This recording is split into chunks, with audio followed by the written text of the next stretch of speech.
Hoje nós vamos trazer as respostas bíblicas ou a perspectiva bíblica para algumas doutrinas que nós analisamos semana passada, ok? Vamos orar primeiro. Senhor, nós te louvamos pela noite que o Senhor nos concedeu. Te agradecemos, Pai, pelas tuas misericórdias que se renovaram nesta manhã. Obrigado por esse dia, o dia do Senhor, o dia em que teu Filho ressuscitou. E nós estamos aqui como povo teu para estudar as Sagradas Escrituras e aprender mais do Senhor. Pedimos, ó Deus, o auxílio do teu Espírito, o esclarecimento da parte dele. Ó Deus, fala aos nossos corações, que a nossa fé possa ser nessa manhã reafirmada, que possamos, ó Deus, aprender mais do Senhor e combater, Senhor Deus, falsos ensinos e heresias, Senhor. Nos ajuda, nos conduz nesse estudo bíblico. Queremos dizer que dependemos completamente do Senhor. Embora, mesmo que a tecnologia seja importante, o tempo investido na preparação, mas, ó Deus, se não for pela instrumentalidade do teu Espírito, nós não somos capazes de aqui estar. Então, abençoa a mim, os meus irmãos, na compreensão, e que o teu nome seja glorificado, nossas vidas edificadas e a verdade do Evangelho propagada aqui ao redor do mundo. Nos dirige em nome de Jesus, amém. Meus irmãos, eu quero começar fazendo, fica aí o slide por enquanto parado, congelado. Eu quero fazer uma rápida revisão de alguns minutinhos, bem rápido, para a gente relembrar aquilo que a gente estudou na semana passada. Na semana passada, nós começamos a estudar sobre o catolicismo romano. E nós, dentro daquela proposta da primeira aula ser a parte histórica, uma análise, um olhar histórico, e também olhar as principais doutrinas. Hoje nós vamos trazer uma resposta, ou respostas, ou a perspectiva bíblica para as questões e pontos que foram levantados na semana passada. Na semana passada a gente viu que os católicos, eles defendem que a Igreja Católica Apostólica Romana foi fundada por Jesus Cristo por volta do ano 29 em Jerusalém, não é isso? E eles se consideram a única igreja verdadeira. A igreja que foi fundada por Cristo, todas as demais igrejas e denominações são invenções humanas. A gente viu também que ela não nasceu, essa instituição não nasceu já pronta, mas ela foi fruto de um processo histórico. Ao longo da história, doutrinas, crenças e dogmas foram sendo incorporados ou sistematizados e inseridos, Um dos primeiros, a oração pelos mortos, conforme a gente viu, a partir do quarto século. E é a partir daí, fim do terceiro, começo do quarto século, que a gente viu que a igreja envereda por caminhos tortuosos, por falsas doutrinas. E a gente viu, a questão de canonização, o começo da exaltação a Maria e tudo mais. Depois a gente viu que, na visão histórica ainda, que os cristãos, no Novo Testamento, eles não eram conhecidos nem como protestantes, nem como católicos. Eles eram conhecidos como cristãos apenas, os do caminho, ou pequenos cristos. E durante esses 3 séculos, eles viveram uma fé simples, baseada nos princípios do Novo Testamento. Mas, no século IV, especificamente no ano 324, um imperador chamado Constantino, ele se converteu, supostamente, ao cristianismo, e por ter a autoridade imperial, por ser o governador de Roma, ele oficializou o cristianismo como a religião do Estado. Então houve um casamento entre religião e Estado. A partir daquele momento, muita gente entrou no cristianismo a partir do batismo, mas essas pessoas levaram consigo suas práticas pagãs, e cada vez mais a igreja foi se desviando. Daí a gente viu algumas doutrinas que a gente vai começar a refutar agora. Então hoje nós vamos ver a perspectiva bíblica diante das crenças e das doutrinas católicas. Então, essa imagem aí, sola escritura, foi essa declaração, só a escritura, foi um dos pilares da reforma protestante, em que alguns cristãos, principalmente Martinho Lutero, protestou ou promoveu uma reforma, uma reformulação, especialmente teológica e doutrinária, nesse catolicismo, na igreja que tinha se romanizado ou se paganizado. Então hoje a gente vai ver a perspectiva bíblica. Primeiro para o quê? Sobre o papado, né? O papado é exatamente uma das principais doutrinas. Lembrando que a partir do Concílio Vaticano II, o Papa, falando da sua cadeira, né, expressão latina ex cátedra, ele é infalível quanto a assuntos de doutrinas, de fé e de ética.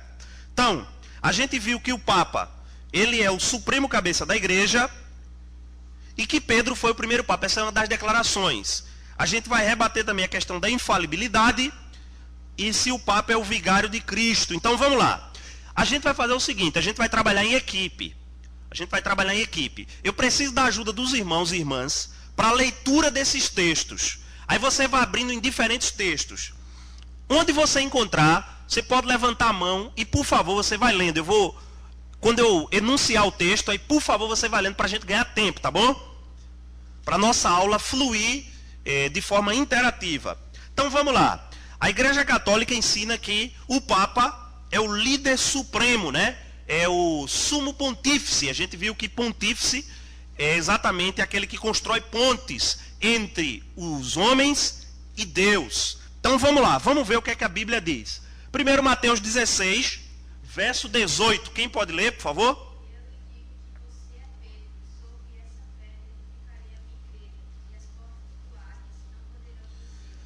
Muito bem. Essa é a primeira vez no Novo Testamento que aparece a palavra, a expressão igreja. O contexto dessa passagem, rapidamente, é quando Jesus está indagando os seus discípulos a respeito do que as pessoas dizem sobre ele. Aí exatamente, olha, uns dizem ser João Batista, no verso 14, Elias. Aí ele continuou, e vocês? Quem vocês dizem que eu sou? Aí exatamente Pedro, né, tomou a iniciativa e fez essa declaração inspirada, essa confissão cristã. E disse assim, não é? No verso 16, tu és o Cristo, o Filho do Deus vivo. Pedro reconhece que Cristo é o Messias, o enviado de Deus. E por isso que Pedro reconheceu, por esse reconhecimento de Pedro, que não foi dele propriamente, né? Mas Jesus disse que foi dado a ele por revelação. Então Jesus afirmou, bem-aventurado és Simão Barjonas, porque não foi carne e sangue que tu revelaram, mas meu Pai, que está nos céus. Aí vem o verso 19, que os católicos utilizam para dizer que Pedro é a pedra sobre a qual a igreja foi edificada. A igreja foi construída.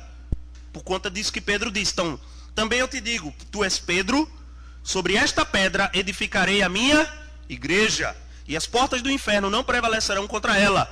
E a você, Pedro, eu vou dar as chaves do reino dos céus. O que você ligar na terra terá sido ligado nos céus, e o que desligar na terra terá sido desligado nos céus. Aí a gente viu aquela figura de Pedro, né? O portador das chaves, o que abre e fecha a porta para o reino dos céus, na concepção católica. Irmãos, quando a gente para refletir a respeito dessa doutrina ou desse texto bíblico, a gente vê que essa verdade ela não se sustenta biblicamente. Jesus aqui nesse texto, rapidamente, ele faz um jogo entre duas palavras gregas. E as palavras que ele faz, as palavras que ele usa para fazer esse jogo, são exatamente a palavra Petros, que é de onde vem a palavra Pedro, e a palavra Petra. Então, Petros e Petra, ok? Só que a gente tem um problema primeiro de ordem linguística ou gramatical aqui. Então veja, essa doutrina não se sustenta do ponto de vista nem gramatical, nem histórico, muito menos teológico, que Pedro foi o primeiro Papa, porque ele foi a pedra sobre a qual Cristo edificou a igreja. Então veja, no grego a palavra Petros é uma pessoa masculina, o masculino, né? É um substantivo masculino. Enquanto rocha, que é Petra, é feminino e se refere uma pessoa, mais a declaração da divindade de Cristo que Pedro acabou de enunciar. Mais ou menos, Jesus disse assim, em outras palavras: você é Petros, e sobre esta pedra eu edificarei a minha igreja.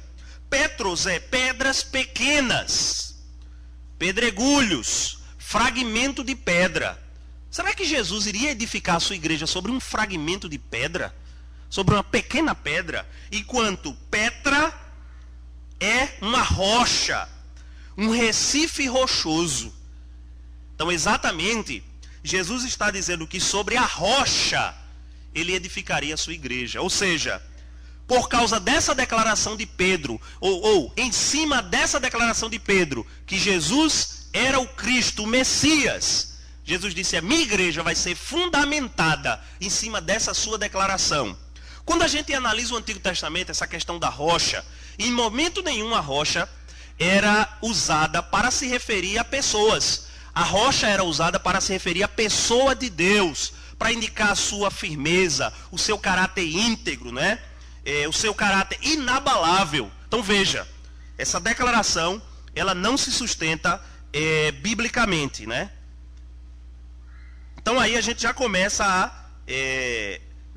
a refutar esse conceito ou essa ideia. Mas vamos ver alguns outros textos para nos ajudar. Vamos lá, 1 Coríntios, Efésios 1, 22 e 23. Quem encontrou, por favor?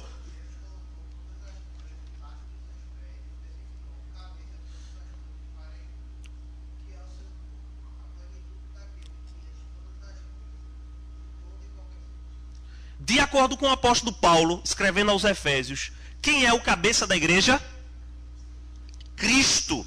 O cabeça da igreja é Cristo. A igreja é o corpo de Cristo. Pedro não é o cabeça da igreja, é Cristo. Tem outro texto de Paulo ainda, né? 5:23 de Efésios, na mesma carta. Porque o marido é o cabeça da mulher, como também Cristo é o cabeça da igreja, sendo este mesmo só o corpo. Exatamente, não tem nem o que dizer, né? Então Cristo é o cabeça da igreja. Vamos ver agora 1 Coríntios 3:11.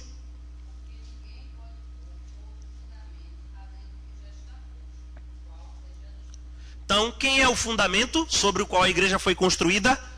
Paulo diz que ninguém pode lançar outro fundamento. O fundamento já foi lançado. Cabe a nós, como apóstolo, né, Paulo pensando ali, dizendo, né, e a nós também nos dias de hoje, edificar essa igreja. Ou seja, construí-la sobre esse fundamento que já foi lançado. Ok? Então, essa questão aí eu acho que já foi resolvida, né? Tem outros textos aí, se você quiser analisar. Por exemplo, aquele texto de Gálatas 2, 11 e 14, é onde Paulo repreende Pedro, por conta da atitude de Pedro para com os gentios. Alguém encontrou? Lê aí o verso 11. Quando, porém, Cefas veio a Antioquia, resisti-lhe face a face, porque se tornara repreensível. Com efeito, antes de chegar a da parte de Tiago, combia com os gentios, quando, porém, chegaram, afastou-se, por fim, veio a apartar-se, temendo da circuncisão. Cefas é o nome aramaico do nosso amigo Pedro, né? Então veja a atitude de Pedro. Paulo disse que ele se tornou repreensível, né? Ou seja, digno de uma repreensão. Então, peraí, que papo é esse? Já que ele é infalível. Pedro cometeu alguns erros. Lá no texto de Mateus, se você continua a leitura, rapidinho para mostrar isso aí, de que Pedro foi o primeiro papa, o papa é infalível. Você, por exemplo, no verso 22 do capítulo 16 de Mateus, e Pedro chamando à parte, depois daquilo que Pedro declarou, e Jesus elogiou essa declaração, e disse que sobre essa declaração a igreja seria fundamentada. Olha o que é que Pedro fez. E Pedro, verso 22, chamando-o à parte, começou a reprová-lo, dizendo, que Jesus falou, né, que ia exatamente seguir para Jerusalém, sofrer, morrer. E Pedro disse: tem compaixão de ti, Senhor, isso de modo algum te acontecerá. O que Jesus? Mas Jesus, voltando-se, disse a Pedro: arreda-te, Satanás. Para aí. Veja como Pedro era inconstante, né? Tinha feito aquela declaração, de repente foi influenciado pelo diabo. Aí Jesus disse: arreda-te, Satanás. Tu és para mim. O que é que aparece aí? para aí, que pedra é essa que ora, no caso de Pedro, né? A igreja foi fundada, de repente Jesus disse que essa pedra aí é pedra de tropeço, desculpem. Então que confusão é essa, né? Então a igreja foi fundamentada sobre a rocha. Essa rocha é Jesus, é a sua obra. Continuando, tem outros textos aí, os irmãos depois a gente manda esses slides para o site. A questão da infalibilidade papal, né? A gente já aqui, se Pedro foi o primeiro papa, que foi casado, que errou aqui, claramente Jesus o repreende. A questão da infalibilidade. A gente viu que o Concílio Vaticano II diz que quando o Papa fala sobre assuntos doutrinários, na sua cadeira ele não falha. Mas a gente vai ver algumas contradições ao longo da história, ao longo do papado. Por exemplo, Adriano II declarou que o casamento civil era válido. Porque lembra o seguinte, para os católicos, o casamento só é válido se for celebrado por um sacerdote. Se apenas for tiver a questão da legalidade civil, eles não reconhecem esse casamento. Tem que ter a bênção do sacerdote. Então veja, Adriano II declarou que o casamento civil era válido, mas o sucessor dele, Pio VII, condenou como inválido. Veja, quem é que era infalível aqui? Um ou outro. Contradição. Então, para aí. Eugênio IV condenou Joana d'Arc, já ouviram falar dessa personagem da história, a ser queimada porque ela viveu uma vida como uma feiticeira. Bento XV declarou Joana d'Arc santa. Olha mais um aí. Clemente XIV acabou com os jesuítas, que foi um grupo criado, uma companhia criada depois da reforma, na verdade como contra-reforma, né? A história do Brasil foi construída, o catolicismo principalmente pelos jesuítas. Pio XII restaurou a companhia. Sisto V recomendou a leitura da Bíblia. Pio XII e outros papas condenaram a leitura da Bíblia. Nesse livro aqui, que eu estou utilizando também, você encontra outras contradições do papado.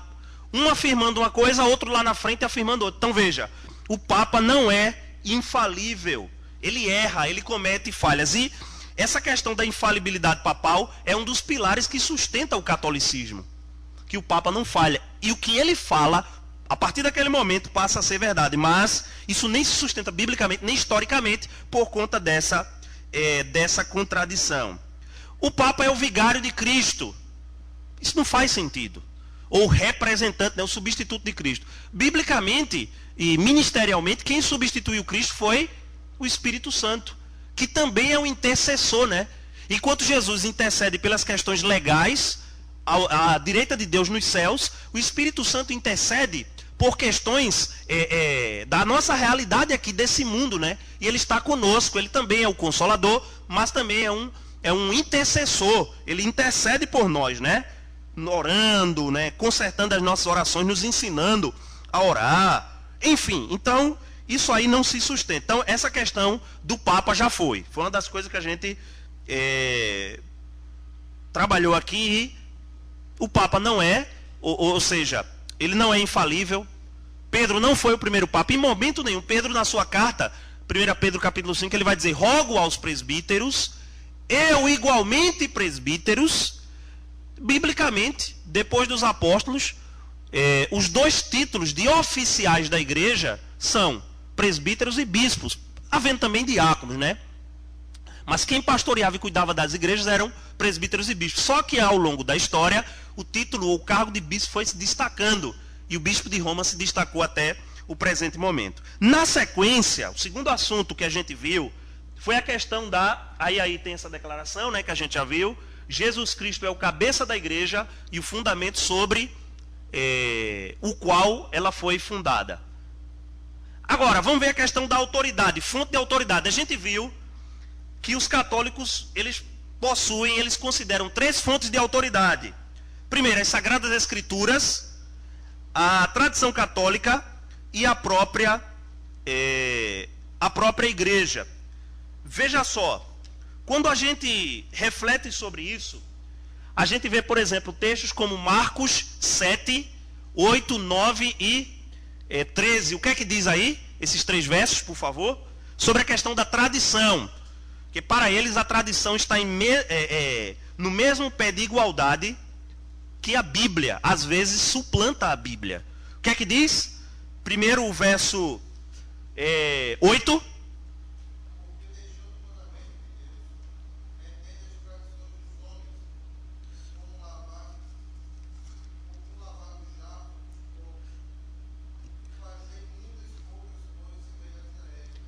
Veja, olha o que Jesus disse. Vocês estão deixando a palavra, a verdade de Deus, para seguir as tradições. É o que acontece com os católicos. A tradição muitas vezes fala mais alto. O outro versículo.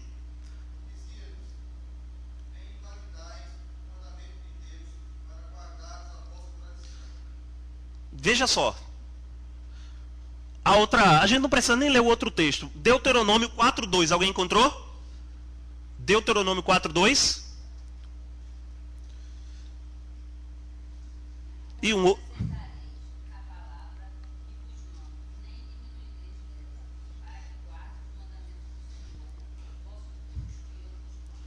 Exatamente. Não acrescentar, né? O texto de Apocalipse 22 diz isso, né? Quem acrescentar ou retirar vai prestar contas a Deus. Então, pela tradição, eles acrescentam. Além daquela questão dos 7 livros apócrifos que a gente viu, que são livros que foram escritos basicamente naquele período entre os testamentos, um período de 400 anos de silêncio.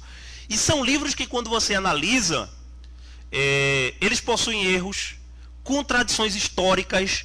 E por que não foram aceitos nas Escrituras? Por conta disso. Eles não foram reconhecidos como livros inspirados, livros canônicos. Nem pelos judeus, no cânon judaico, porque o nosso cânon, né, ou seja, a lista de livros nossa do Antigo Testamento é a mesma dos judeus, o cânon cristão e o cânon judaico se assemelham, mas o cânon católico acrescenta, no caso do Antigo Testamento, mais 7 livros, que quando você analisa, eu estava olhando também aqui nesse livro, ele aponta os erros históricos, as contradições, e que provavelmente foram aceitos porque alguns deles dão fundamentos a algumas doutrinas. A gente viu a questão da oração pelos mortos. Alguém me perguntou se era durante a semana, se era nesses livros que, por exemplo, a doutrina do purgatório, ela era fundamentada. Algumas pessoas dizem que sim, mas esse autor aqui, ele diz que não. Essa doutrina, em lugar nenhum, tem fundamentação bíblica.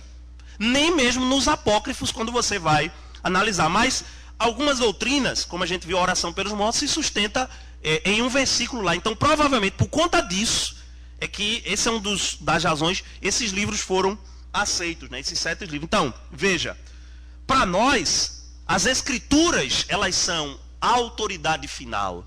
Quando o apóstolo Paulo, né, vamos selecionar aqui, vamos ler João 5,39, o que é que Jesus disse? E uma pessoa já fica aí em 2 Timóteo, capítulo 3, versículos 16 e 17.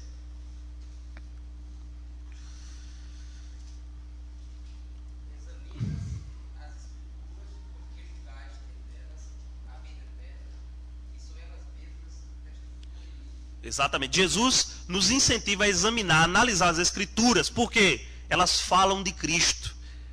Elas pronunciam a Cristo. E 2 Timóteo 3, 16 e 17, o que é que diz?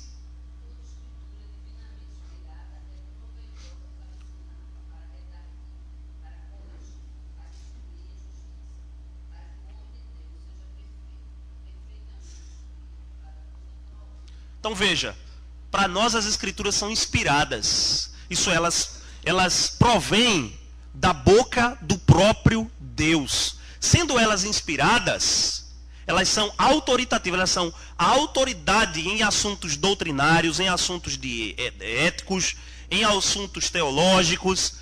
Elas são a autoridade final. A autoridade da liderança da igreja está fundamentada nas Escrituras. Está debaixo das Escrituras. Caso haja um desencontro entre o que a liderança ensina e o que a Bíblia diz, temos que ficar com a Bíblia. O pastor, ele tem autoridade até quando ele está em conformidade com o que as Escrituras afirmam. Saindo disso, ele não tem autoridade nenhuma. A autoridade dele é confirmada pelo que as Escrituras dizem. Então, A nossa fonte de autoridade são as Escrituras, não é a tradição, não é a igreja. A igreja não tem uma interpretação oficial dos textos bíblicos, ao contrário, né? Na Reforma Protestante, uma das coisas que foi afirmada foi o livre exame das Escrituras. Daí a preocupação dos reformadores, e até uma questão de educação, né? Em traduzir a Bíblia para o povo. Lembra que a Bíblia estava no latim, que era a língua oficial da Igreja Católica. E muita gente não era nem alfabetizada. Quanto mais conhecer o latim, que era a língua oficial do Império. Aí qual foi a preocupação do pastor Lutero? Vou traduzir a Bíblia para o povo ler, examinar, para ver se o que eu estou dizendo aqui condiz com o que as Escrituras ensinam, como os crentes de Bereia, né? Podem analisar as Escrituras. Se vocês detectarem alguma coisa que eu falei estiver errado, pode me confrontar tranquilamente. Então essa questão de fonte de autoridade, aí exatamente vem a nossa declaração, né? A Bíblia é a nossa única regra de fé e prática. A tradição é importante para nós, mas ela tem seu lugar, ela tem que estar cativa, submissa ao que a palavra diz. Então, a Bíblia é a nossa única fonte de autoridade e prática. Amém? Muito fraco. Amém? Jóia, agora sim. A questão de salvação foi um outro ponto que a gente viu, né? Esses textos são conhecidos, a gente pode até trabalhá-los de memória mesmo. Por exemplo, desculpa, cometi um equívoco aqui. Ainda não é questão de salvação, é questão de Maria, né? A gente viu que Maria, ela é uma figura muito importante no catolicismo, né? Mas há um exagero, eu ia dizer um certo não, há um grande exagero. Ela é imaculada, Maria nasceu sem pecado, Maria viveu toda a vida sem ter relações sexuais nenhuma. Maria, ao morrer, foi assunta aos céus. Ela é a rainha dos céus, né? Eles professam isso. Ela é a mãe de Deus. Só esqueceram de dizer que Maria, é a mãe da parte humana de Cristo. Maria não é a mãe de Deus. Deus não nasceu em momento algum, né? A divindade de Cristo sempre, ela precede a própria Maria, certo? Então veja, essa questão de Maria ser imaculada, sem pecado. O que é que o Salmo 51:5 diz? O que é que Davi diz? Eu nasci em pecado e em pecado eu fui concebido. Maria foi concebida também em pecado. Eles dizem que Maria nasceu sem pecado. Ora, e os pais de Maria não eram pecadores? Como é que ela pode ter... na conta dela não foi lançado o pecado de Adão? O único foi Cristo, né, que nasceu sem pecado. Mas Maria nasceu pecadora. Agora, Romanos 3:23, aquele versículo do discipulado. Pois todos pecaram. Paulo não disse pois todos, exceto Maria e Jesus. Não, todos pecaram. E precisam da glória de Deus. Estão afastados da glória de Deus. Outro versículo, João 14:6. Que os católicos dizem que Maria é uma mediadora. É uma intercessora. Maria, rogai por nós, pecadores. Olha que declaração, irmãos. Jesus disse que Ele é o único caminho, verdade e a vida. Ninguém é o Pai, senão por meio dEle. O texto de Timóteo, 1 Timóteo 2:5-6, Paulo disse, não há, porque só existe um mediador entre Deus e os homens. Quem é? Jesus Cristo, o homem, que deu a sua vida por nós. Aí Lucas fala do cântico de Maria. Eu queria ver esse texto com vocês rapidamente. Só queria destacar 1 ou 2 versículos. O cântico de Maria. Irmãos, é importante a gente ressaltar a importância de Maria de acordo com o que a Bíblia nos diz. Não exagerar. Aí o versículo a partir do 39, né, é o Magnificat, né? Onde Maria exalta a pessoa de Deus. Aí o versículo, a partir do versículo 46. Olha o que é que Maria disse. A minha alma engrandece a quem? e o meu espírito se alegrou em Deus. Para aí, se Maria precisou de Deus como Salvador, é porque ela era pecadora. Se Deus era o Salvador dela, é porque ela estava perdida e precisava também, assim como nós, de salvação. Você analisa, né, esse cântico de Maria, você vê que ela enaltece a pessoa de Deus. Foi que historicamente colocou-se esse rótulo nela, essa exaltação exacerbada nela. Mas ela apenas é uma serva. Olha como é que a gente conclui. Ela foi uma judia piedosa, ela era uma mulher crente, irmãos. Ela era temente a Deus. Eu não sei por que Deus a escolheu. Deus tem seus motivos. Mas Maria era uma mulher virtuosa, uma mulher crente que entraria na galeria daquelas santas mulheres, né? Como Sara, né? E por aí vão, né? Uma mulher santa. A gente tem que reconhecer isso, mas não ir além do que a palavra de Deus nos diz. Vamos caminhando. Agora eu creio que é salvação, né? Salvação. Os católicos dizem que é uma obra em conjunto entre Deus e o homem. E principalmente, a partir do batismo, seus pecados, né, seu pecado original é perdoado. Você tem que praticar pelo menos dos 7, 5 sacramentos. Você tem que ir à missa. Você tem que confessar um sacerdote os seus pecados.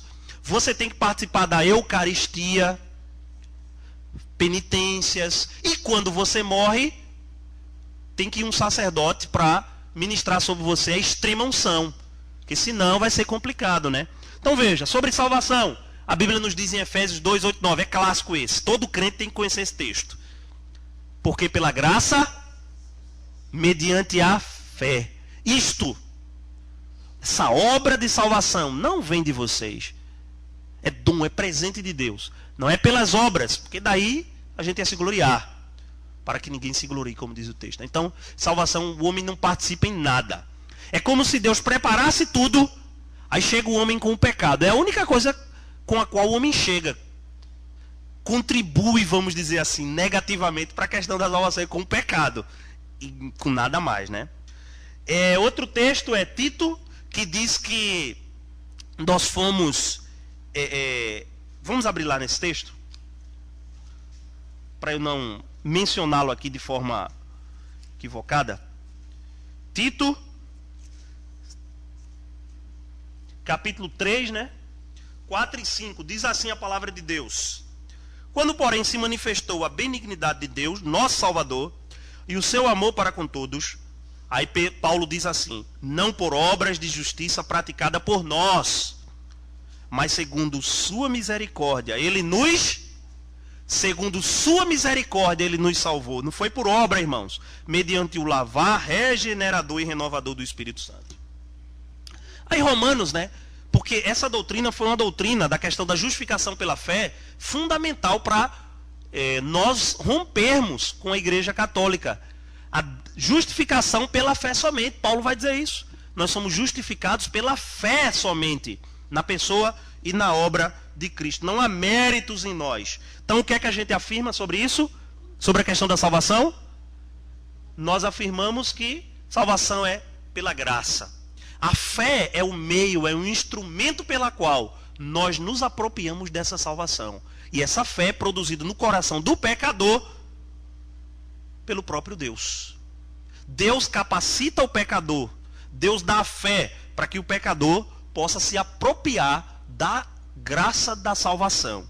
Então essa é a nossa declaração de salvação. Vamos prosseguir? Bem, tem aí alguns outros temas. Eu vou fazer um exercício rápido com vocês. Eu queria que você abrisse nesses textos, no de Hebreus, só Hebreus 9, 27 e 7. Somente, precisa dos outros não. E a gente vai ver rapidamente aqui vamos dizer assim, um bate-bola, né? Um laicar. Eu vou perguntar, esse texto bíblico, ele fundamenta ou ele refuta que doutrina? Vamos lá. Você lê o texto, daí você diz do catolicismo. Vamos lá. 1 Timóteo 2, 5 e 6. O que é que diz esse texto?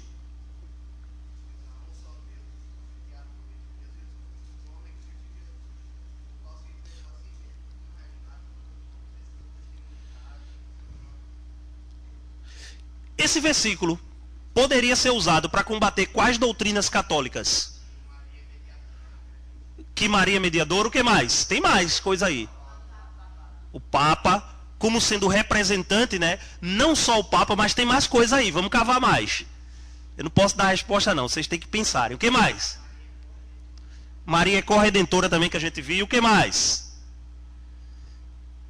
Tem a questão do papado, mas se estende um pouco mais do papado.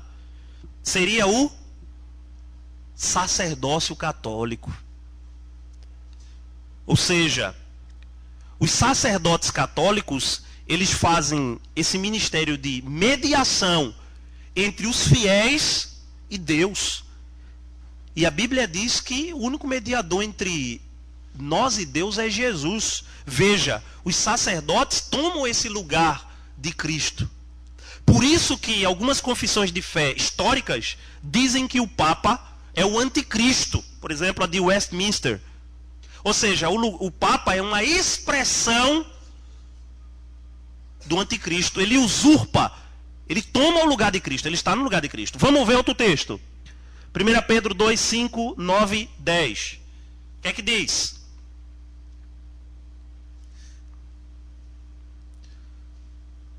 Alguém, por favor?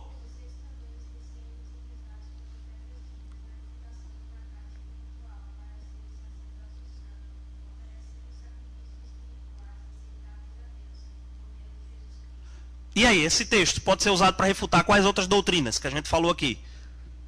E semana passada. Que Pedro é a pedra fundamental. Esse texto, ele diz que não só Cristo é essa pedra, mas cada crente é como se fosse um tijolo, né? Ou uma pedra que também participa nessa edificação, nesse fundamento. Mas tem mais coisa aí. O que mais? O que mais? Eu acho que é o versículo, Lili, por favor. Sim.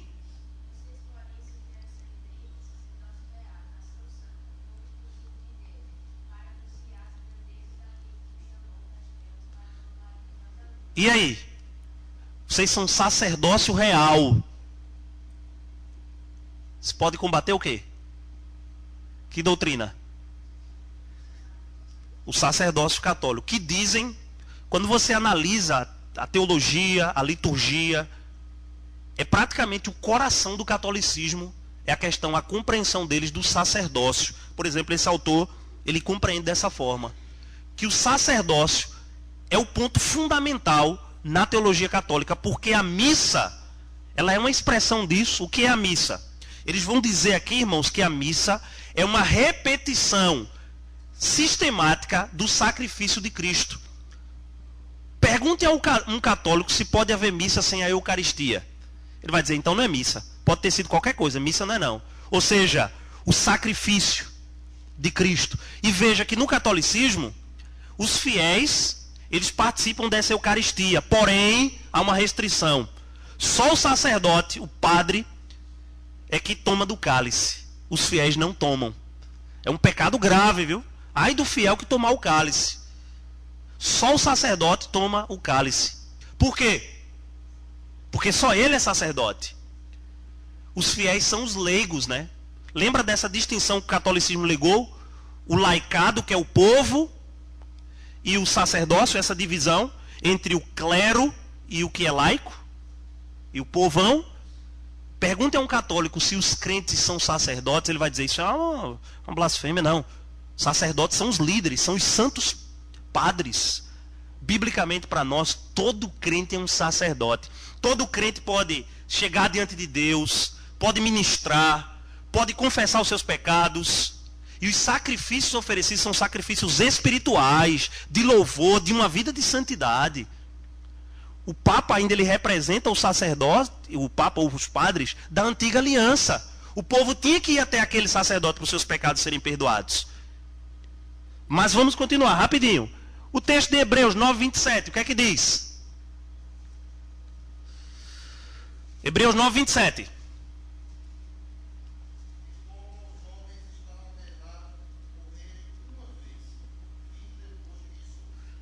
Esse texto combate que doutrina? Nota 10 para você. O purgatório. Não tem essa de que morreu, vai purgar, né? Purificar pecados para depois. E quanto mais a família interceder, que é melhor, né? E veja, essa questão do purgatório, o Papa, ele exerce, os padres também, eles exercem uma grande influência, já que eles fazem a mediação, né? Eles levam essas orações, fazem esse trabalho de interceder. Então a Bíblia diz, olha, morreu, segue-se depois ao juízo. Ou o céu ou o inferno, né? Enfim. E 7:17 de Hebreus.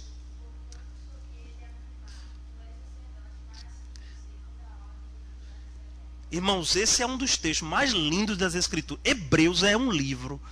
Você quer tratar sobre sacerdócio? Leia o livro de Hebreus. Tu és o que, Lili? Mais uma vez, Lili, por favor.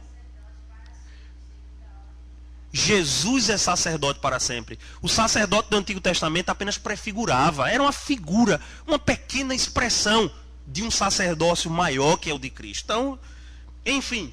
Então a gente tem outros textos aí. Êxodo, a questão das imagens. Eles fazem uma distinção entre adorar e venerar. Para nós não tem distinção. João 1:9, se confessarmos os nossos pecados, Jesus é fiel para nos perdoar. O fiel precisa confessar o seu pecado ao Padre. Depois que o fiel confessa os seus pecados ao Padre, o que é que o Padre pronuncia para o fiel? Mas antes, o que é que ele declara? Ele faz uma declaração importante. Seus pecados estão perdoados em nome do Pai, do Filho. Ele declara como autoridade que os pecados do fiel estão perdoados em nome do Pai e do Filho. Biblicamente isso se sustenta. Tiago diz que a gente deve confessar os pecados nossos uns aos outros, né? A questão do mandamento recíproco na comunidade, enfim.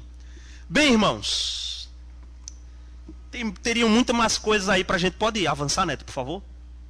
Algumas conclusões, que eu tenho pelo menos 2 perguntas, a gente já está estourando o tempo aqui, viu? Primeiro, nós queremos reconhecer, talvez você se assuste, há verdades bíblicas no catolicismo. Apesar de tudo há. Ela não é 100% herética. Há algumas verdades lá. A gente vai ver essas verdades. Por exemplo, a inspiração das Escrituras, a divindade de Cristo, o que mais? O nascimento virginal eles aceitam, os milagres, a ressurreição do corpo, o futuro juízo, céu e inferno e algumas outras doutrinas, eles também, a questão da trindade, não é? Agora, veja esse outro ponto. Contudo, em cada exemplo desse, ela anula essas verdades. De que forma? Ela afirma aquela verdade. Porém, quando você vai estudá-la e analisá-la, ou eles retiraram alguns pontos, ou acrescentaram. Por exemplo, para eles a Bíblia é inspirada, mas para eles a Bíblia possui mais 7 livros. Para eles, ela é inspirada, autoridade, mas há outra autoridade do lado. Então veja, afirmam uma coisa, mas há uma outra contradição. Por exemplo, na questão dos milagres. Se um padre, um católico, um fiel realiza um milagre e aquilo é reconhecido por uma comunidade, o que acontece com aquele fiel? Ele é canonizado. Vê, há milagres agora. E o que é que acontece depois? Os fiéis dirigem preces, orações àquele santo. Olha, esse santo me abençoou nisso, ele operou esse milagre. Aí pronto, o foco sai de Deus para aquele santo. Então veja, eles reconhecem milagre, mas tem um problema, né? Enfim, eles distorcem o que a palavra diz. Creem, mas distorcem. A gente vai concluir com alguns pontos, algumas perguntas, né? Primeira pergunta. Deve haver união entre uma igreja cristã, uma igreja bíblica, uma igreja evangélica protestante e o catolicismo? Outro ponto.